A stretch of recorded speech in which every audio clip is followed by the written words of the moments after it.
ಸುರೇಶ್ ಗೌಡ ಪಾಟೀಲ್ ಅಂತ ಪ್ರಗತಿಪರ ರೈತರು ಕಳೆದ 30 ವರ್ಷದಿಂದ ಕಬ್ಬು ಬೆಳೀತಾ ಇದ್ದಾರೆ. ಕಬ್ಬು ಬೆಳೆಯೋದ್ರಾಗ ಬಹಳಷ್ಟು ಫೈದೆ ಇತ್ತು. ಫೈದೆ ಯಾರಿಗೆ ಐತಂದ್ರೆ ಶುಗರ್ ಫ್ಯಾಕ್ಟ್ರಿ ಅವ್ರಿಗೆ ಮತ್ತು ಸರ್ಕಾರದವ್ರಿಗೆ. ಈ ಸರ್ಕಾರದವರು ಒಂದು ಟನ್ ಇಲ್ಲಿ ಕಬ್ಬು ಕ್ರಷಿಂಗ್ ಆದ್ರೆ 5,000 6,000 ತನಕ ಅವ್ರ ಟ್ಯಾಕ್ಸ್ ಹೋಗ್ತದೆ.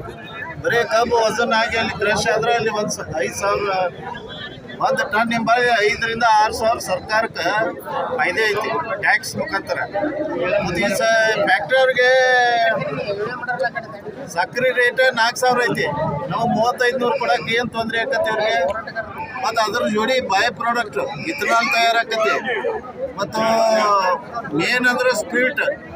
ಈ ಸ್ಪೀಟ್ದಿಂದ ಇಡೀ ಕರ್ನಾಟಕ ಸರ್ಕಾರ ದೇಶ ನಡೀತಾ ಇದೆ.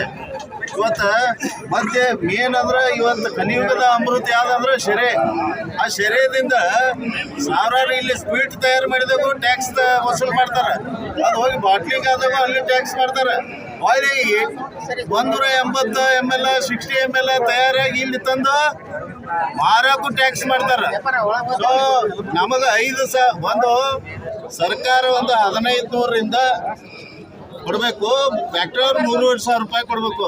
1 ಟನ್ನಿಗೆ 5,000 ರೂಪಾಯಿ ಕೊಡ್ಬೇಕು ನಮಗೆ.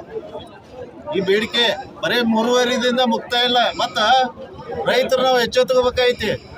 ಇಷ್ಟು ತ್ರಾಸ ಐತಲ್ಲ ರೈತನ ಬದುಕ. ಈ ಕಬ್ಬು ಯಾಕೆ ಬಂದೈತಿ ಅಂದ್ರೆ ಇದನ್ನ ಯಾರು ಹಚ್ಚಬಾರ್ದು ಅನ್ನೋದು ತಿಳಿಯಾಗಿರ್ತೈತಿ.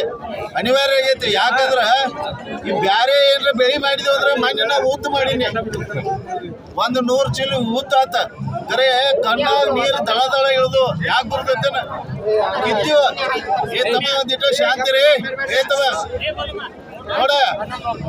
ನಾನು ಬಿಳಿ ಅಂಗಿ ಹಾಕೊಂಬಂದ ಕರೆ ನಿಮ್ಮ ಕೈ ಕೆಟ್ಟ ರೈತ. ಅದನ್ನ ನಾವು ಮುಂಜಾನೆ ಹೋದ್ನಿ ಅಂದ್ರೆ 11ಕ್ಕೆ ಬರ್ತಾನೆ ನಾ ಮನೆಗೆ.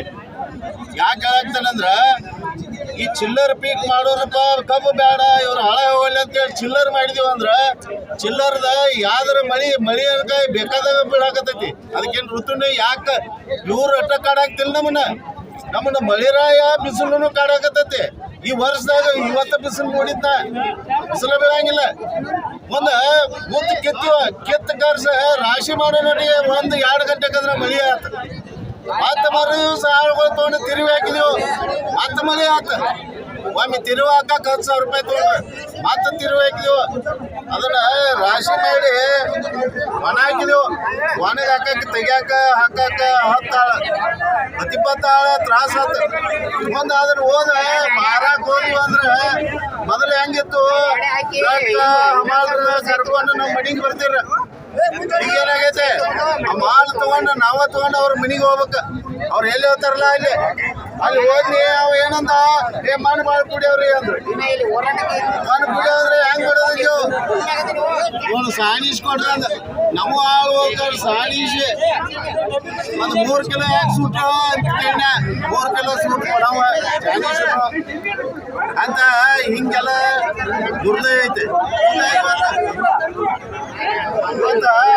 ಇದೆಲ್ಲ ಬೇಡಪ್ಪ. ಕಾಯಿಪಲ್ಯ ಮಾಡಿದೀವು. ಕಾಯಿಪಲ್ಯ ಏನಾಗ್ತದೆ ಇಲ್ಲಿ ಸೂಡ ಗಂಟ ಎಲ್ಲ ಕಟ್ಕೊಂಡು ಹೋಗೋದು. ಅಲ್ಲಿ ಯಾರು ಮೆಡಿಕಿನವ್ರು ಬಂದ್ರೆ ಏನ 5 ರೂಪಾಯಿ 2 ರೂಪಾಯಿ ಕಿಲೋ ತಗೊಳ್ಳೋದು. ಅಲ್ಲಿ 50 ರೂಪಾಯಿ. ಈ ಉಳ್ಳಾಗಡ್ಡಿ ನಾನು 4 ಎಕರೆ ಹಾಕಿನಿ. ಉಳ್ಳಾಗಡ್ಡಿ ಏನಾಗೈತೆ ಹೊರಗೆ ತೊಗೊಳಕೋರಿ 30 ರೂಪಾಯಿ. ನಮ್ಮದು ಕ್ವಿಂಟಲ್ 30 ಅಂತಾರೆ. ಅದಕ್ಕೆ ಈ ರೈತ ನೋಡ ರೈತನ ಎಲ್ಲರೂ ಆಯ್ಕೆ ಮಾಡಾಕ್ತಾರೆ. ಯಾಕಂದ್ರೆ ಕ್ಷಮೆಯ ದರಿತ್ರಿ ಈ ಮಣ್ಣಿನ ಜೋಡಿ ಯಾವ ಮಣ್ಣಾಗಿ ಅದಲ್ಲ ಅಷ್ಟೇ ಮಾವನಲ್ಲಿ ಐತಿ. ಅದಕ್ಕೆ ದಯವಿಟ್ಟು ಸರ್ಕಾರದವರು ಎಚ್ಚೆತ್ತುಕೋಬೇಕು. ರೈತನ ತಾಳ್ಮೆಯನ್ನು ಪರೀಕ್ಷೆ ಮಾಡಬಾರ್ದು. ಒಮ್ಮೆ ತಾಳ್ಮೆ ಕೆಟ್ಟಿದ್ರೆ ನೀವು ಯಾರು ಉಳಿಯಂಗಿಲ್ಲ.